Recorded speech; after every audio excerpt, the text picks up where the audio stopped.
ॐ नमो भगवते वासुदेवाय। ॐ नमो भगवते वासुदेवाय। ॐ नमो भगवते वासुदेवाय।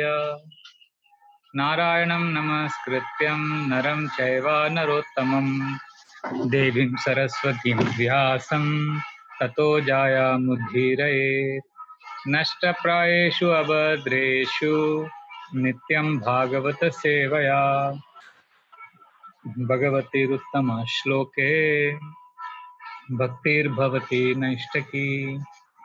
कृष्णाय वासुदेवाय देवकी नंदनाय च नंदगोपकुमाराय गोविन्दाय नमो नमः। नमो पंकजनाभाय नमो पंकजमालिने नमो पंकजनेत्राय नमस्ते पंकजांग्रे।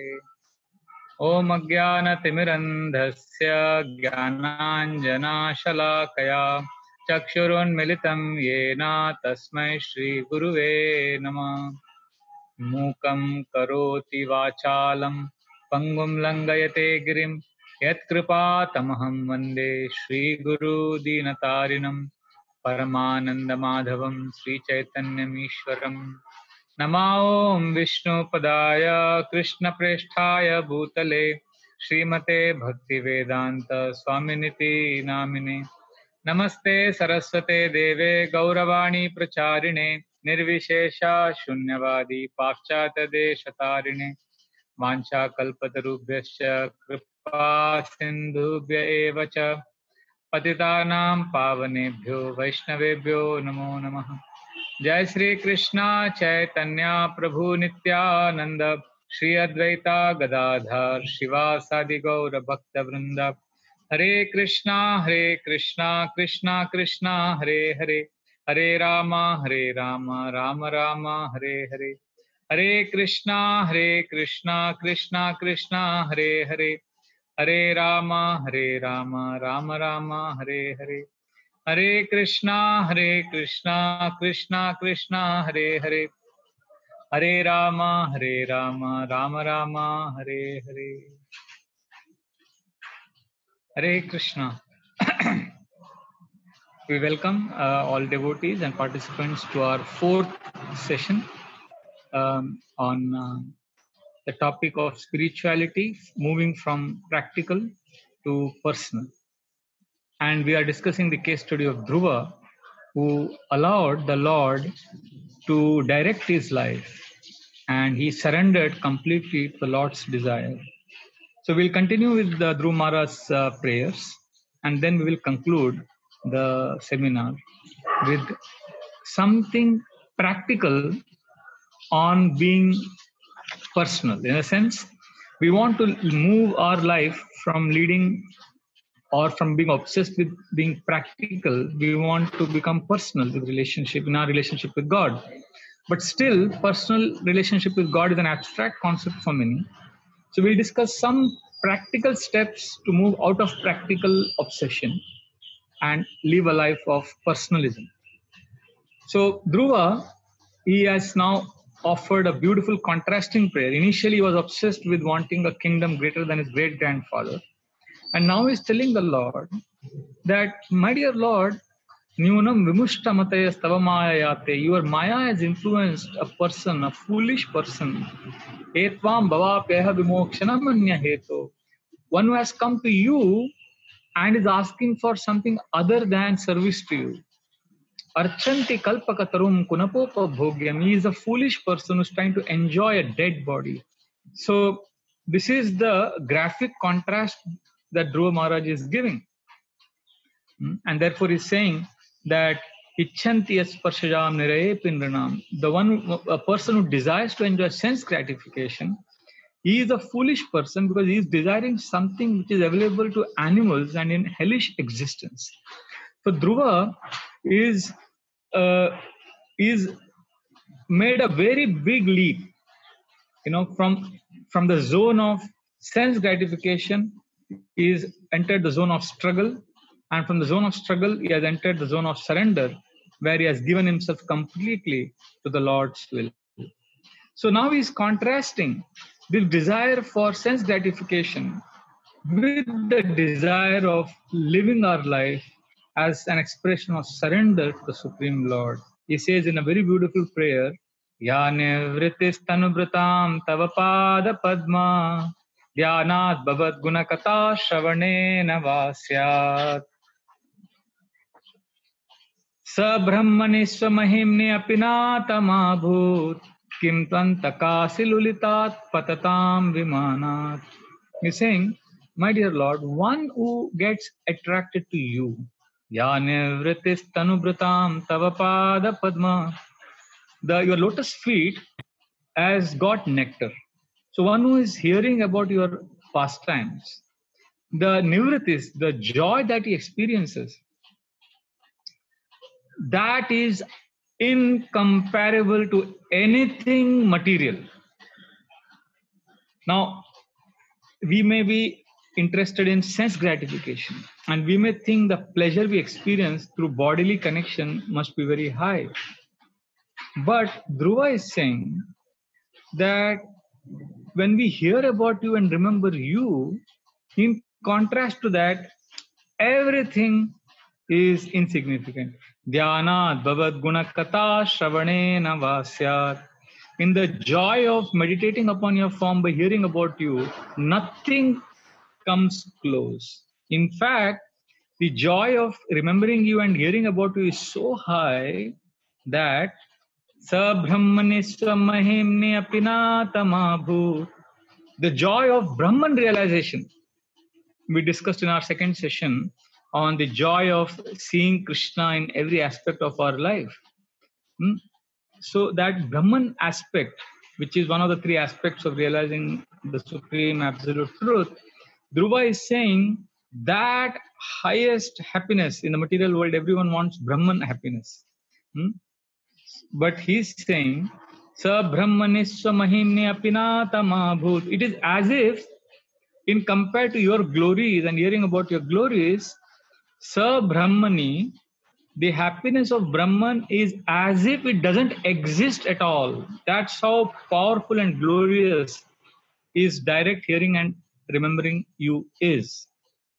So now then Dhruva contrasts it. He says, if the highest joy of merging with Brahman, which is the goal of the impersonalist school, if that is non-existent in comparison to remembering your beautiful form and your pastimes, if that is the situation of Brahman realization, then what will be the state of someone who is seeking heavenly pleasures? Kim antakasi lulitat patatam vimanat. Is saying vimanat, those who fall from the airplanes, which means those are enjoying in the heavenly planets, the denizens of heaven who roam around in beautiful plains. Kim antakasi lulitat, their pleasure will be broken by the sword of time. So if the denizens, so he's saying the remembrance and connection with the impersonal aspect of the Lord is non-existent. And if that is non-existent in comparison to hearing about Lord, then heavenly pleasures there is no discussion. That it is just not in the agenda. It just cannot come in the picture. And for you and me, we need to understand, if Dhruva is saying heavenly pleasures are non-existent in comparison to Brahman realization, and Brahman is insignificant and non-existential in relation to the remembrance and hearing about Krishna, then if all this is the case, then what is the situation of those who are trying to enjoy sense gratification on bodily platform in this material world? It is ridiculous. I mean, it's just doesn't exist. It's the lowest kind of pleasure. And this is spoken by somebody who has realized. Dhruva did not speak this when he was in the forest before the Lord appeared. Now, this is his realization. After the Lord has appeared, he is expressing this realization. In fact, now he is giving us, we may say, when we hear all the Dhruva's prayers, we may say, okay, now how can I experience this? In the sense, we may also want to experience the joy, the highest happiness, right? So how can I experience the highest happiness which Dhruva has experienced? So Dhruva is giving us, Dhruva Maharaj is giving us a method. He's saying, oh, we can also, if we do something very important. And that is the next verse, where he's saying, this is also one of the landmark verses of the Srimad Bhagavatam, where Dhruva is teaching us the method of experiencing complete happiness of surrendering to Krishna. Bhaktim muhu pravahatam tvaime prasango bhuyadananta mahatam amala enanjasolbanamuru vyasanam bhavabdim neshe bhavad panamattah. My dear Lord, I want to become mad. This is the prayer Dhruva is offering, that he wants to become mad. Mad for what? Bhaktim muhu pravahatam tvaime prasango. Prasanga, Srila Prabhupada translates, means intimate association.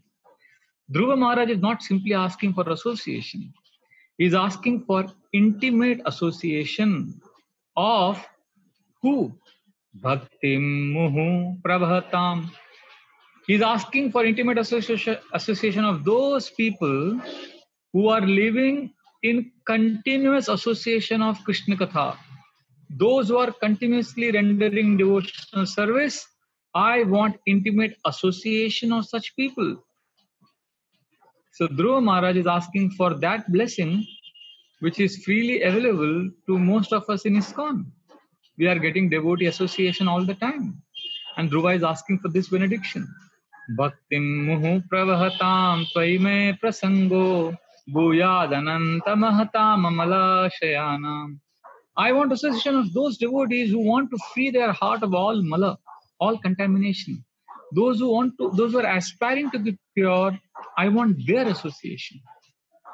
And in that association, what will happen? Enanja solbanamuru vesanam bhavabdim. I can easily cross over this terrible ocean. Ulbanam means terrible. Enanja solbanam. Uru, great ocean. Ulbanam Uru, Vesanam Bhavabdim, Abdi means ocean, Bhavabdi, the ocean of material existence, which is terrible, which is huge, which has ferocious aquatics. I can cross over this ocean if I have intimate association of those devotees who are absorbed in devotional service. Neshe Bhavad Gunakatam Vritapanamattah.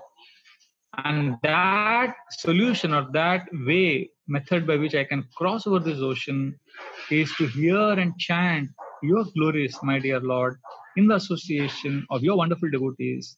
And therefore, I want to go mad in that association. I want that association in which I can go mad hearing about you. So this is Dhruva Maharaj's amazing prayer after having initially desired something purely material. So this means, if we have the blessing of association of devotees, if we are blessed with opportunity to hear about the Lord and chant about the Lord and read Bhagavatam, that means it is not material. That means we have been given a spiritual blessing. That means we have embarked on the journey of spirituality. The fact that this is what is desired by Dhruva after he is completely purified. When Dhruva is standing in front of the Lord, he is asking for a benediction which is freely available to all of us. So therefore, this is the highest blessing. And now it's up to us to make the best use of it. In fact, Dhruva says that if we actually make the best use of the process of hearing and chanting, then the reward that awaits us is Stena smarantatittaram priyamisha martyam echanvada sutasuhud grihavittadara etvabjanabha bhavadiya padaravinda saugandhya lubdhardaye shukrita prasanga. He says, my dear Lord, if someone gets connected to you, tena smarant, he will never start remembering Atitaram Pramisha Martam. If he is attached to you, then he will not be attached and he will not remember bodily relationships, bodily attachment. In fact, ye chan vadah sutta suhurt grhavit tadara. His attachment to body, house, opposite sex, wealth, position will all fade away because his heart is filled with remembrance of your lotus feet. Therefore, it is important, my dear Lord, that one gets attached, one gets attracted to your devotees who glorify you, because your devotees carry you in their heart. So when they talk, they are emitting the fragrance that is coming from your lotus feet. Et abjanaba bhavadiya padaravinda.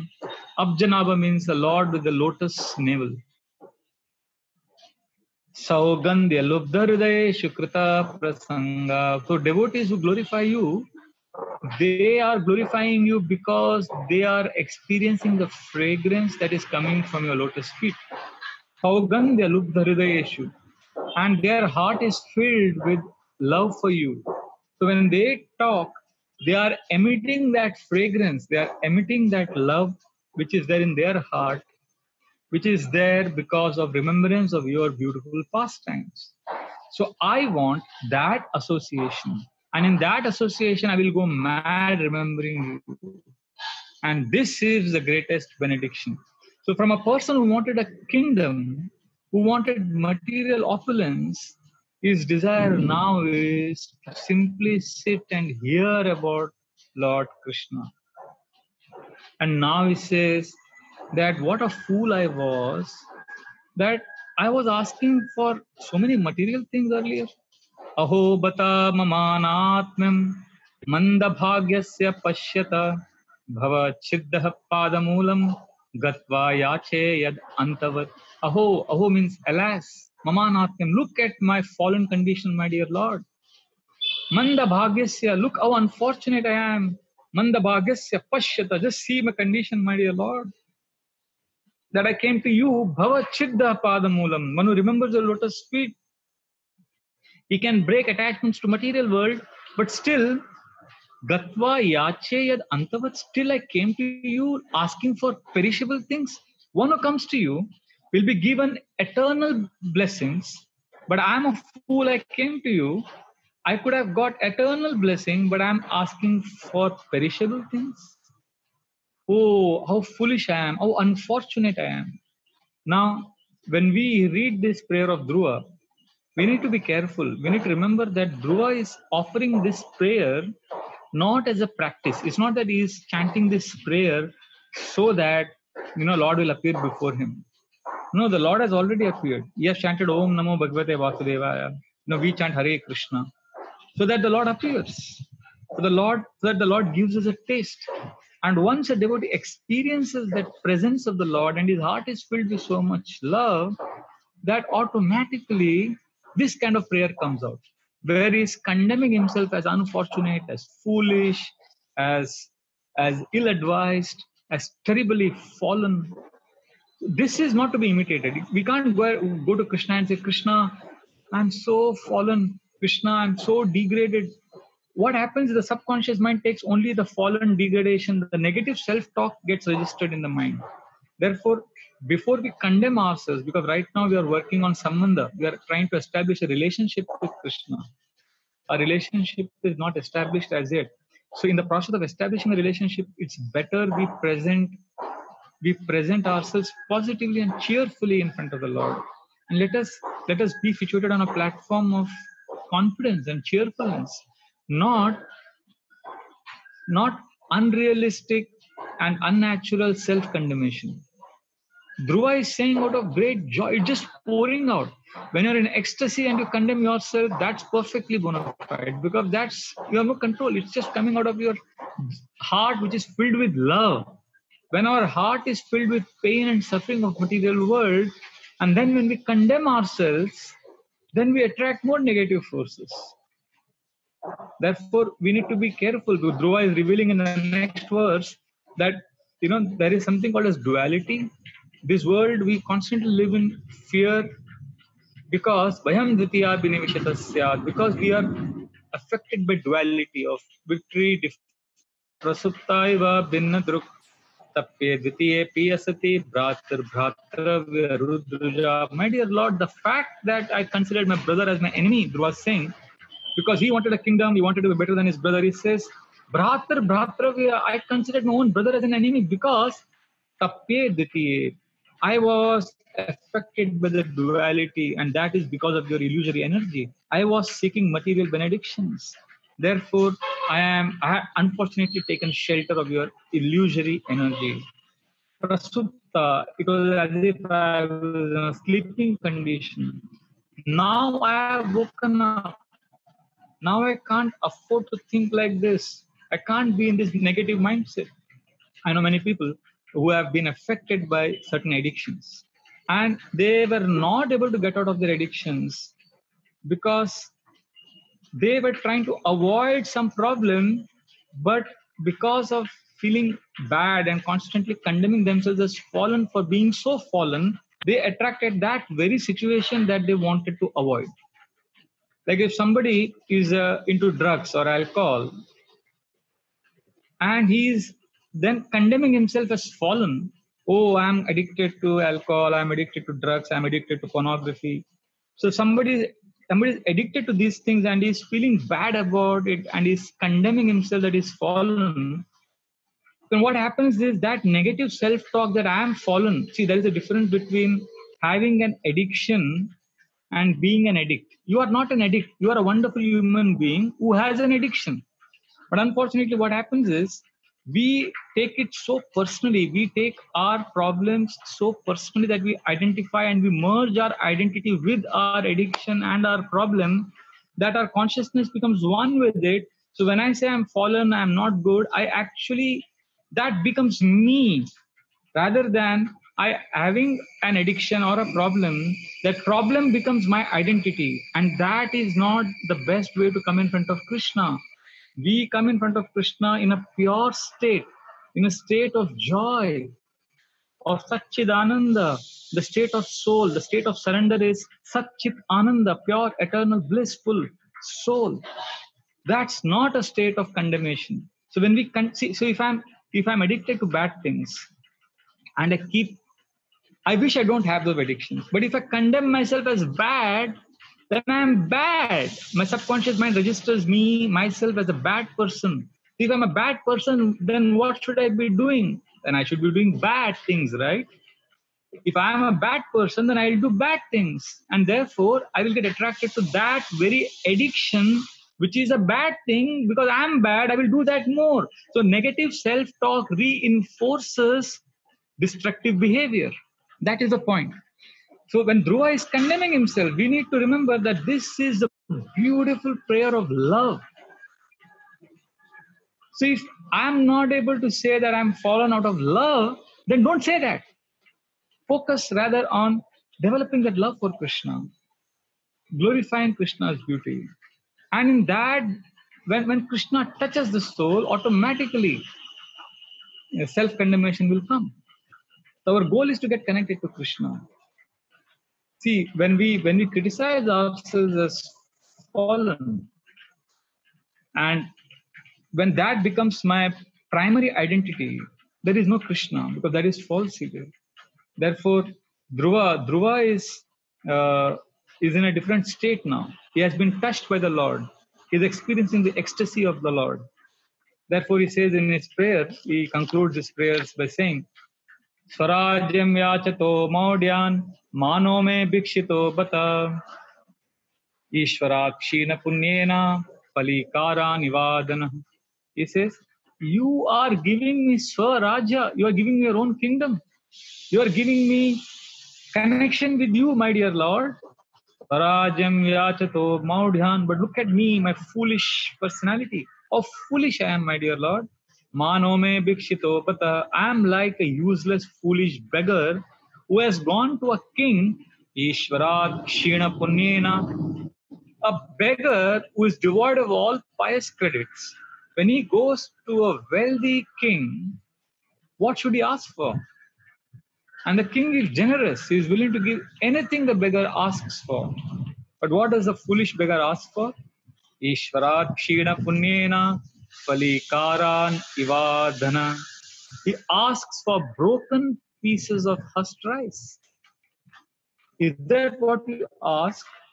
when you know that your benefactor can give you a kingdom, he can give you his own throne, he can give you residence in his palace, and they're asking for a few pieces of broken rice, Kalikar and Ivadha. This is my condition. So Dhruva is saying that when we seek material benedictions, we are extremely foolish because the Lord can fill our hearts with so much joy. Dhruva at one time wanted power and position. Now Dhruva is contrasting it and saying it's all useless. Now, just like Dhruva, we find in the seventh canto, Prahlad also contrasts this, that he saw his own father having power and position. But he saw that his father was, despite having unlimited power and position, it was all useless. Drishta maya divi vibho kila deshnyapanam ayushriyo vibhava ichchati anjanoyam yesmat pitu kupitaha savijrimbita vispurjitena lulitat satute nirasta. Prahlad says a very beautiful prayer. He says, my dear Lord, I have seen it personally. He's saying, Drishta maya divi vibho kila deshnapanam. I saw extremely powerful controllers and gods of this material world. And I saw that these gods are not ordinary. They had long lifespan. Ayo shriyo vibhava ichchati anjanoyam. They had long life, they had opulences, they had fame, they had beauty, and they could get what they want. But these powerful leaders who had so much power and opulences, when they came in front of my father Hiranyakashipu, they trembled in fear. In fact, pitu kupitaha sabhijrimbita. When my father would raise his eyebrows, vijrimbita, he would expand his eyebrows in anger, and he would expand it by Esmat pitu kupita hasa, means angry laughter. Sometimes Hiranyakashipu would sarcastically laugh. And he was angry with the Devtas, he would look at them and he would laugh angrily. And he would raise his eyebrows, and the gods would tremble in fear. These gods who had so much power, position, lifespan, beauty, they would tremble. This is the nature of material world, duality and fearful existence. And Prahlad also compares this and contrasts this. So, like in this old, religious television serials like Ramayana, I remember the villains, Ravana, Kumbhakaran, any of the Rakshasas, when they had to say something emphatic, they would first laugh. They would laugh loudly, and that means they're very angry. And that is some of the stereotyped television characters. They would laugh. That means they're very angry. So Prahlad, this is coming from Bhagavatam actually. Prahlad is saying, Esmat kupita hasa. My father was angry and he would laugh. Kupita hasa, vijrimbita, and he would raise his eyebrows. And when he would do that, all these great gods, Ayu, Shriyo, Vibhav, Ichchati, they had so much power, but they would tremble in fear. But the best part is that my father was so powerful that the great powerful gods would tremble in fear simply by hearing my father's laughter. That personality, my father, what was his situation? Vispurjitena lulitat satute nirasta. When you appeared, simply by your small exhibition of power, patatat, nirastat, my father was easily vanquished. He was destroyed by your tiny power. So we have on the one hand great controllers and gods who have so much power, opulence, beauty, etc. And they are fearful in the presence of Hiranyakashipu's mere laughter. And this Hiranyakashipu is easily vanquished by the Supreme Lord. So whom are we connecting to? We have the great opportunity. We are blessed with association of directly the Supreme Lord by chanting His holy names, by hearing about Him. And we are giving up that and seeking material. We are seeking a life in the zone of gratification, sense gratification. So Bhagavatam is appealing to us, come out of this zone and enter the zone of struggle. And if we are already living in the zone of struggle, now is the time to take complete shelter of Krishna and surrender to Krishna. In fact, in another prayer, Prahlad says, he is contrasting this happiness also. Putra shisha shuti sukha mrigatrishni rupa vedam kalevaram shesha rujan viroha nirvidyate natu jano yadapi ti vidvan kamanalam madhlavai shamayan durape. This is one of the most beautiful prayers. He says, my dear Lord, Kutra Shisha, what kind of Ashisha, what kind of blessings are we asking for from you? This is what Dhruva is also saying, right? That, my dear Lord, what kind of a blessing I'm asking? I'm asking for blessings of enjoying this body, sense gratification. I want to give it up. I want to be connected to you in the space of surrender. Because the blessing that we seek at the bodily level is pathetic. Prahlad says, Kutra Shisha Shruti Sukha Mrigatrishni Rupa.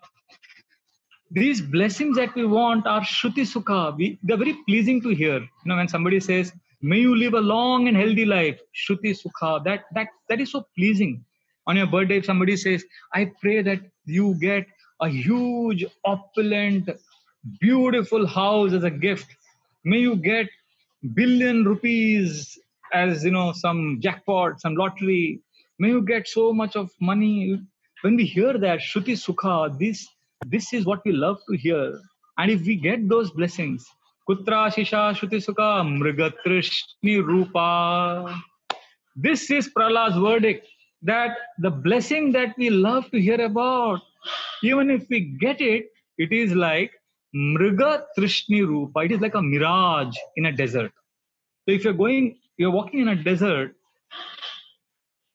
and you see water and you think it is water and you run towards that and you jump there and you realize it's burning sand. But because of the mirage effect, you saw burning sand as water from a distance. And when you jumped, you burnt your body more. So you learned your lesson. Next time as you continue your walk, and when you see water, you know it is not water. It is Mriga Trishni Rupa. You know it is a mirage. You will be careful, right? Wrong. In this world, we enjoy sense gratification. We get our desires fulfilled. And we burn ourselves. We suffer terribly.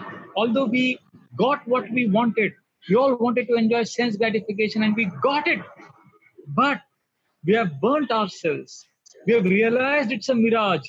But unlike an intelligent man who realizes it's a mirage and doesn't jump into the sand, we, in our material bodily existence, we again run back to that mirage.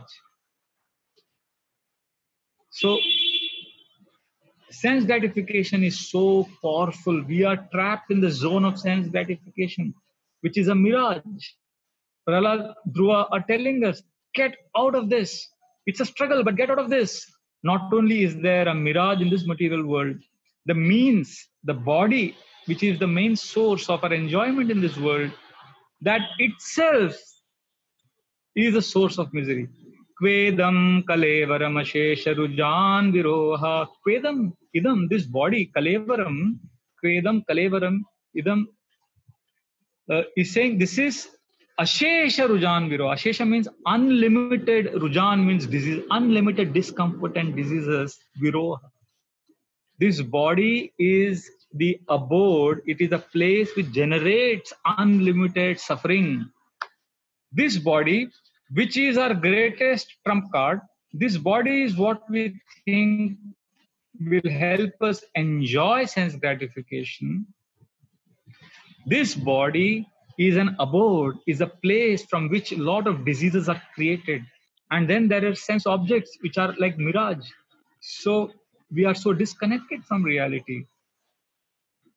So Prahlad is saying this body is an abode of misery and suffering.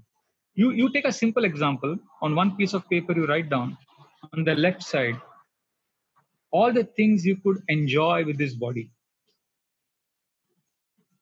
Any limb of the body, what are the different ways you could enjoy from your bodily organs? And on the right side, you write what are the different inconveniences, discomfort, or diseases that you can get because of this body. Contrast it. See which one is greater. The diseases and pain that we suffer because of this body is much, much, much greater than the pleasure that we can experience from this body. Therefore, Prahlad is saying that, my dear Lord, the sense objects, the joy that they give is a mirage. And this body is an abode of disease. And this simple truth is not understood, realized by not just foolish people, even the most intelligent people in this world, they cannot understand this because they're trapped in the zone of sense gratification. They haven't moved to the zone of struggle or surrender. Therefore, Prahlad is saying, Nirvidyate natu jano yadapiti vidwan. Vidwan, most learned man, also cannot see that this body is an abode of misery. And why he cannot realize this? Why we cannot understand this? Kamanalam madulavai shamayandurape. Kamanalam, we are burning with the fire of desire. Kama analam. Analam means fire. This fire of lust, which is burning in our heart, madulave, because of this burning sensation, when we get a drop of honey, just a drop of honey that falls on our outstretched tongue as we are being bitten by snakes, rats, and as we are struggling in this well of material existence, that one drop is what gives us relief and succor because we are burning in that fire of desire. Therefore, Shamayan, it is to control this is Durape, very, very difficult, my dear Lord. It's extremely difficult. So Prahlad and Dhruva are teaching us that it is extremely, it's an insurmountable ocean, this material existence. Therefore, we cannot live in this world of sense gratification, and we cannot struggle also, and we can't cross over it on our own efforts. We need to completely surrender. We need to take shelter of Krishna. And therefore, Srimad Bhagavatam is appealing to us that, and Dhruva is appealing to us, Prahlad is appealing that if we take shelter of the Lord and if we hear and chant about the Lord, then eventually the joy that these great pure devotees are experiencing in the presence of the Lord, that is what we will experience. The joy of hearing and chanting about the Lord is not different than the joy experienced by Dhruva and Prahlad in the physical association of the Supreme Lord. Therefore, Lord Kapila Dev is instructing all of us, Satam prasanga mama veera samvido bhavantirit karna rasayana kata tajosanada shapavarga vartmani shraddha ratir bhaktir anukramishati. Satam prasangam, in the association of devotees, hear about the Lord's glories. Mama virya samvido bhavanti rit karna rasayana kataha. Let the katha enter, let it, the rasayan means the chemical combination of hearing Krishna katha. That is like the elixir, that is the tonic, that is the magic juice that if we take, the joshanadashu apavargavartmani, will be relieved from the suffering that is imposed on us because we live in the zone of sense gratification. Shraddha Ratir Bhaktir Anukramishati. Gradually, faith in the Lord, love for the Lord, attachment to the Lord will eventually come into our lives. So, therefore, this is the focus of sadhaka. Instead of struggling endlessly, we now move from the struggle to the zone of surrender by surrendering to the process of hearing and chanting about the Lord. Surrender to Krishna, living in the space of surrender means basically just engaging in hearing and chanting. Unfortunately, after some years of practice of bhakti, spiritual practices, we think we have to do something esoteric or something special. There is nothing special to be done. After 25, 50, 75 years of bhakti, we still do the same thing that we did on day one, hear and chant. But because of our crooked mind, because we are so habituated to live in the struggle space, we look for practical solutions on how to hear. We look for practical ways to make bhakti work. No, sir, there is nothing practical. Just hear and chant. This it. That's it. And you may say, but I was hearing and chanting on day one, and pure devotees are hearing and chanting. See, is it the same? It's the same externally, but the pure devotees, they are experiencing Krishna's presence in that hearing and chanting. So when we are hearing and chanting, we are chanting at the stage of practice. And when we become proficient in this practice, in that very practice, we will experience God. Tadeva Ramyam, Tadeva Ramyam, Ruchiram Navam Navam, Tadeva Shashwan Manaso Mahotsavam, Tadeva Shokarnava Shoshanam Rinam, Yaduttama Shloka Yasho Nugiyate, Tadeva Ramyam, Ruchiram Navam Navam. So when the pure devotees are doing the same activity like a new devotee of hearing and chanting, but they are experiencing Ruchiram Navam Navam, new taste. When I am a new devotee, I am trying to hear about the Lord. I may get bored after hearing the same shloka, the same pastime. But the pure devotee, when he hears the same story, Ruchiram Navam Navam, is experiencing newer and newer taste. Tadeva Shashwan Manaso Mahotsavam. There is Mahotsava, there is a great festival in the mind of a pure devotee when he's hearing about the Lord.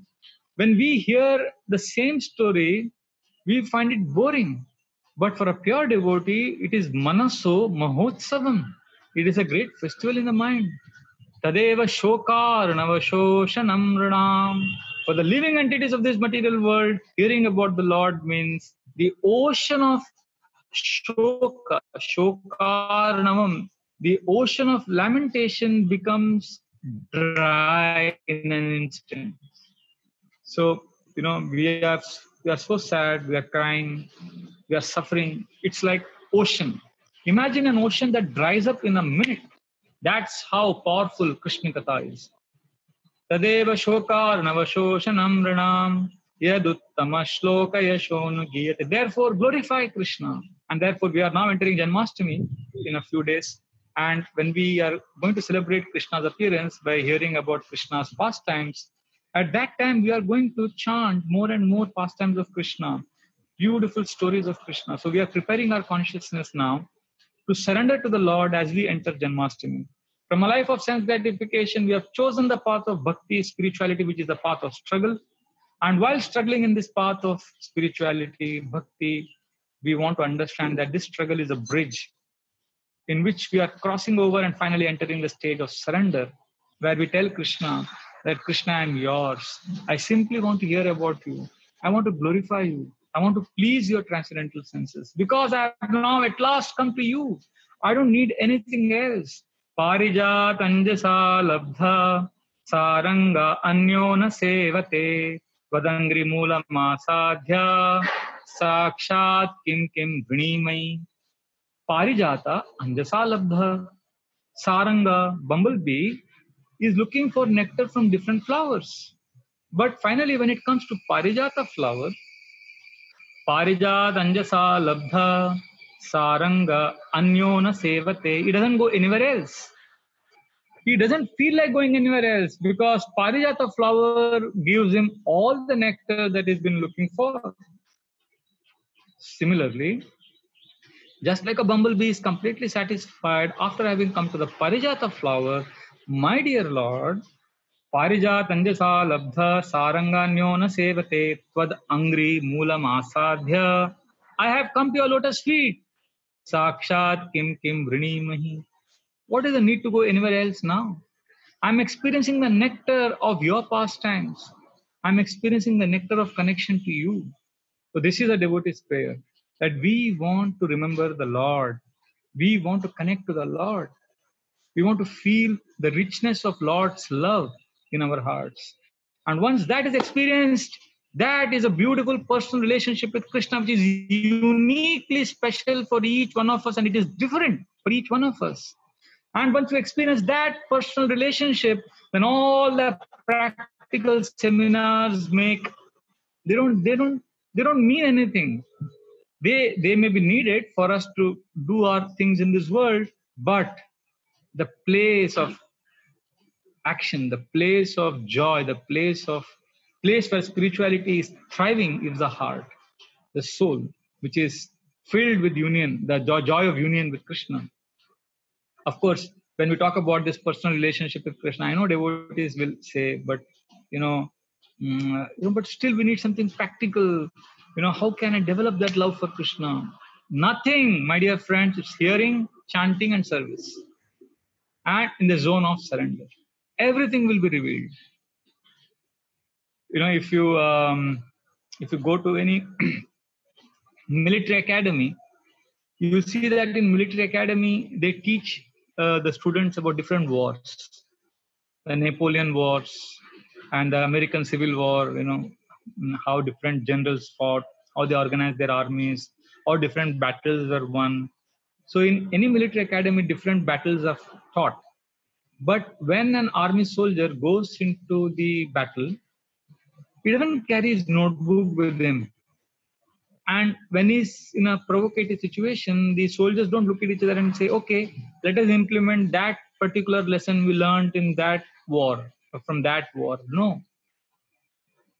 Every battle, every war is uniquely different, and a soldier knows it. At the same time, he has studied for 4 years, 5 years, all the wars, and that has developed his intuition. That has made his gut stronger. That has made his sense of discrimination and reasoning stronger. So when he is in a uniquely new war situation, his intelligence is evolved, his sense of discrimination is sharper, and he takes a spontaneous, spur of the moment decision, which then becomes part of another syllabus, which is another war. But each war is unique. Similarly, our situations, each one of us is in a uniquely different situation. And even each one of us, every test is unique. How to pass these tests? Don't depend on some practical tips given by others. Let us discover based on the guidance of the Lord from within on that particular battle at the spur of the moment. Let the Lord guide us, because that's the way things will work and fall in place. You can't copy, paste a solution from another time zone, from another situation into your life, because your purification, your timeline, your karma baggage, your patterns, and your mental state is all different. You are a unique blend of mind, intelligence, ego combination. So, how you can practically solve your problem is dependent on your surrender to Krishna. Just like each battle is dependent on the general's spur of the moment decision, which is based again on collective, consistent hearing and study of so many battles. Similarly, we consistently hear about so many pure devotees. We hear, we chant, we glorify Srila Prabhupada, we hear Bhagavatam stories, Ambarish Maharaj, Dhruv Maharaj, Prahlad, Gajendra. All these things we hear, we nourish ourselves, but it won't be practical. The practical is all of this will guide us, the Lord in the heart. Shrinatam Sakata Krishna Punya Shravana Kirtana Hridayantastu Yabudrani Vidunoti Sur Satam. The Lord, He will guide us. The Lord will guide the devotee. Tesham Patata Yuktanam Bhajatam Priti Purvakam Dadami Buddhi Yogam Tam Yena Mamupayantite. Krishna assures Arjuna in the Gita that if you sincerely render devotional service of hearing and chanting and service, Dadami Buddhi Yogam, I will give you the intelligence to handle your problem and navigate through the troubled waters of this material world. Just surrender to me, because I will light the lamp of knowledge and clarity. तेषामेवानुकम्पार्थम् aham अज्ञानजं तमः नाशयामात्मभावस्तो ज्ञानदीपेन भास्वता. Jnana is a deeper light. This light will dispel all darkness if we surrender to the Lord, if we allow and receive anukampa, the Lord's amazing mercy and compassion. So the Lord directs the living entity from within. One of the great saints in India, Eknath from Maharashtra, he was a great devotee of Lord Krishna. And his daughter was married to a man who was a religious devotee, but he got into bad association, and every night he would disappear and associate with bad people. So the young wife was very sad. She went to her father, the great devotee Eknath, and told about her husband's late night exploits. So Eknath felt compassion on his daughter and his son-in-law. So he called him and he said, "Can you do me a favor, my dear young man? My daughter is a fool. She doesn't understand scriptures. She doesn't understand Gita.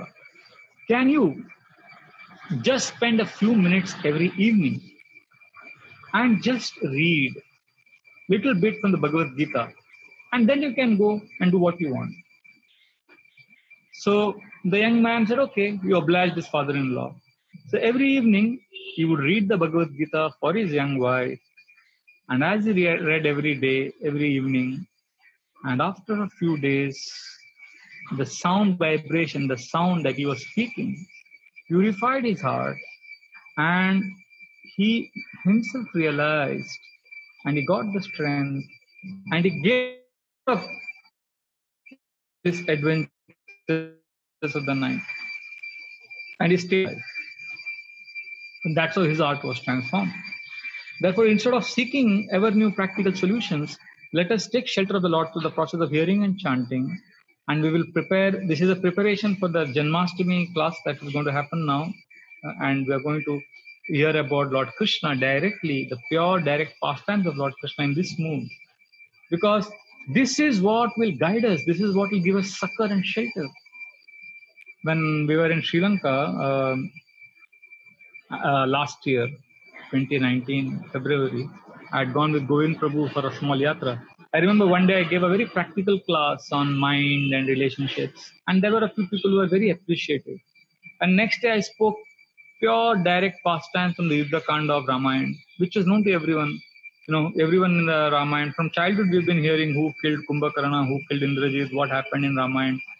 So I spoke pure pastime without any additional commentaries or purports, just the story. And I had a different group of devotees who came and thanked me. And again, the next day, I gave a practical class. So I saw there are some devotees who were very much happy. They knew that those practical tips, techniques is what they were looking for. And there was another group of devotees who were simply nourished by the pastimes. And I could see that even we have these two personalities to our aspect. So these two aspects of personality. We want sometimes very practical solutions, which is needed. But at the same time, we also need to invoke this aspect of a personality of simply surrendering I'm just caring for the Lord without any other ulterior motive, without any other agenda. And that's when we will be able to make our life in this material world very happy, peaceful. We will be able to make our struggle, from struggle zone, we'll be able to enter into the surrender zone. Very honestly admit, many of us, when we chant Hare Krishna, we are trying to pull the mind back. The mind is wandering, and we are pulling it back. And at the end of it, so I'll conclude with this. So now we may be struggling now in our chanting. Although chanting is the greatest prayer, it is 2 hours of time just spending with Krishna. It's a time when we surrender to the Lord. But we find it so difficult because the mind is dragging us everywhere. Now, I have discovered some simple steps. When I follow them, my japa, the struggle in my japa becomes a much happier experience. I can make, when I follow this principle, I can transform a struggle experience to a surrender experience. We have already discussed the difference between struggle and surrender. Struggle is exhausting, but surrender is a sweet, happy experience. So we can make our chanting, hearing, rather than a struggle, we can make it a happy surrender experience. If we simply improve our awareness, and with awareness, if you do 2 things. One is, whenever you are aware that your mind is wandered, don't struggle. See, the more we pull the mind back. No, I want to listen to the holy name. I want to hear the class. I want to be sincere. So this struggle of pulling, and the mind will rush everywhere. But when we struggle to pull it back, that struggle causes exhaustion. Now, I am proposing, based on what I've heard from my seniors and my worshipable mentors, is that instead of fighting, instead of struggling, why not do these 2 things? First is begin fresh. At that very moment, forget the last 1.5 hours or 2 hours of chanting that you have done. And instead of lamenting that, oh, I've struggled so much, my mind is wandering so much, don't struggle now. Just begin fresh. Begin as if you are starting now. If you are to start now, then your 2 hours of fast chanting or 1.5 hours of fast chanting, it didn't happen at all. You are just beginning now. Begin fresh. That is one. Second, whenever you see your mind is wandering, instead of struggling to get it back, do the second thing, which is come back gently, gently and graciously. Just be gentle with yourself. Take it easy. When we do that, we'll experience that Krishna consciousness is a very happy experience. And we can experience the joy of surrender. Unfortunately, right now, even when we pray, as I was explaining yesterday, it is the mind talking to itself. In fact, when we live in only in the struggle space, we will eventually slip, believe it or not, from the struggle space unless we surrender to the Lord completely. If we don't surrender to the Lord, we will surrender to our mind and senses. We will slip lower because the happiness of the soul is experienced only in surrender to the Lord. Happiness is not experienced in struggle. Struggle will leave us exhausted. In fact, the soul is hankering for rasa, and because that rasa is not experienced in our mind and intelligence and senses because of the constant struggle, we will be dragged again to the lower pleasures and sense gratification. In fact, the mind, we will take shelter of our mind, which promises us happiness of sense gratification. Just like, sometimes uh, when the terrorists, they capture a person, the person starts thinking after some time that the terrorist is his well-wisher. In psychology, this is called as a Stockholm syndrome. In Stockholm, once the terrorists attacked a bank and held all the people inside the bank as captive hostages, and they were negotiating with the government. And these hostages, at one point of time, they all became sympathizers with the terrorists. Although their lives were in danger, they would have been killed by the terrorists. But they began to feel that these terrorists are their well-wishers. And since then, this incident, this psychological term for this is Stockholm syndrome. These captive people thought that, oh, the terrorists can kill us anytime. But the fact that they haven't killed us as yet means they are kind to us. So they are nice to me. So they are right. So let me do what they tell me to do. There are so many instances in this world. You can check it out on the internet. There are so many people who have been abused and held captive by cruel people, but still they fell in love with their captors. This is called Stockholm syndrome. Similarly, we have been abused by the mind. We are held a prisoner and captive by the mind. But because we are not experiencing happiness in surrender to Krishna, we are not surrendering to Krishna. The fact that we are still alive, the fact that we're still carrying on, and the fact that we still have memory of the pleasure that the mind did give us when we lived in the space of sense gratification. Therefore, although we are in the space of struggle, we are wanting, our aspirations are pure, we want to advance in spiritual life. But because we are still trapped by the mind, we suffer from Stockholm syndrome, and we believe our mind's nasty proposals and go back to sense gratification, that very thing which we wanted to give up for Krishna. Therefore, we have no choice. If we have practiced spiritual life for the last few years, we have to take our struggle to the next level, and that is surrender. So in this spirit, let us enter the most important festival of Janmashtami. And I want to end with one very practical thing that you could do to improve your relationship with Krishna. One of my, I would say, friends and acquaintances wrote me an email. This lady is 72 years old, 70 plus. She wrote a letter to me saying how journal writing really changed her life. She said she's experiencing the joy of surrender to Krishna through journal writing. And I'm sharing with you what has helped her. And even I've started doing that, and it is showing me also benefits. She writes 4 letters, not every day, one of the 4. And this has added new meaning to her life. She writes letters to Krishna. You can't write every day, I agree. But imagine writing a letter to Krishna. He writes a personal letter to Krishna. In fact, I tried this experiment in Bahrain this year in January, first week when I was there. There were 150 devotees, and we did a workshop, Japa workshop for them. And I told them Krishna has written a letter to you, and I read out Krishna's letter to them. And then I said, now you have to write a letter to Krishna, and all of them wrote, and then they all gave it to me, and I spent 3 hours in the evening reading all those letters, and they were so beautiful, straight from the heart. And some of these letters, I mean, they are written by unknown devotees, so-called insignificant devotees. And when I was reading those letters, they were like rich, practical Srimad Bhagavatam. They were like lectures of great sannyasis. They're sincere outpourings of a heart that is wanting to love Krishna. So this is the power of writing letter to Krishna. So if you write a letter, you could write anything. Krishna, even if you don't feel the love for the Lord, it's okay. You write, Krishna, who are you? What's happening in my life? I don't believe in you. Why don't you show yourself up to me? What's up in my life? Just write something. Just follow 2 rules. Always ensure that your letter at least ends with some appreciation, some gratitude, some thank you. That has to be there. And second, some hope, some optimism.